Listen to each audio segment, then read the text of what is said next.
Hello friends, আজকে ছানার পায়েস তৈরি করছি। তো তোমরা দেখে নাও রেসিপিটা একবার। কড়াইতে বেশ কিছুটা পরিমাণ আমি দুধ দিয়ে নিলাম। এর মধ্যে আমি 2-3টে এলাচ মুখটা ছাড়িয়ে দিয়ে নেব। দুধটাকে ভালো করে জ্বালিয়ে নেব। বেশ অনেকক্ষণ সময় ধরে জ্বালাতে হবে এবং কড়াইয়ের গায়ে লেগে থাকা সরগুলোকে সুন্দর করে কাচিয়ে নেব। অনবরত জ্বালাতে হবে, কারণ কড়াইয়ের নিচেটা লেগে যেতে পারে। এর মধ্যে চিনি দিয়ে নিলাম। এবারে আমি চিনি দিয়েও বেশ কিছুক্ষণ ধরে আমি একটু ফুটিয়ে নেব দুধটা। ঠিক যেভাবে ক্ষীর করা অনেকটা এইভাবেই জ্বালিয়ে নিতে হবে দুধটাকে।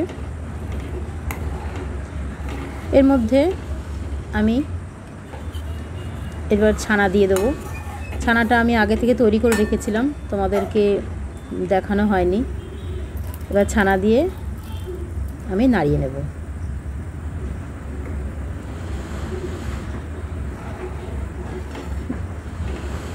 এভাবে নাড়িয়ে কিছুক্ষণ ফুটিয়ে নেবার পর এর মধ্যে আমি কাজু দিয়ে নেব আর অল্প কিছুটা কিশমিশও দিয়ে নেব। দিয়ে ভালো করে নাড়াতে হবে। দেখো আমাদের ছানার পায়েসটা কিন্তু রেডি হয়ে গেছে প্রায়।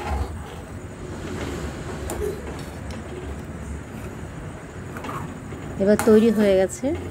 এবার আমি গ্যাস বন্ধ করে এবার এটাকে নামিয়ে নেব।